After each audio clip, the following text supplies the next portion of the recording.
Baleshwar FM college छात्री मृत्यु घटना को नहीं बालेश्वर भुवनेश्वर पदयात्रा डाकरा देछि नवनिर्माण कृषक और युव छात्र संघ पीड़िता न्याय देवाई अगस्ट 4 रु भुवनेश्वर पदयात्रा डाकरा देछि संघ अन्यपटे घटना को 19 दिन बीती जाइथिले सुधा राज्य सरकार कौन पदक्षेप ग्रहण करना। मुख्यमंत्री उच्चशिक्षा मंत्री को इस्तीफा दाबी करिछि संघ। राज्य में नारी निर्यातना बढ़ुथिबा बेले पीड़िता न्याय देवाई राज्य सरकार असमर्थ। राज्यर युव संघ एकजुट हुई अन्याय विरोध में लड़िबा पई आह्वान देइछंती संगठन प्रतिष्ठाता अक्षय कुमार।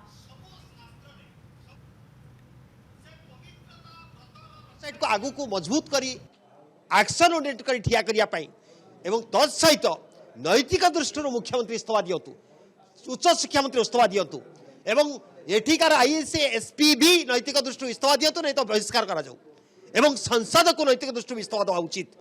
ये जनमत को संगठित करिया पाई एवं साधारण जनता को ठिया करिया पाई, छात्र युवा को एकजुट करिया पाई एवं सिविल सोसाइटी निष्ठ आगु बढ़िया पाई आज पदयात्रा।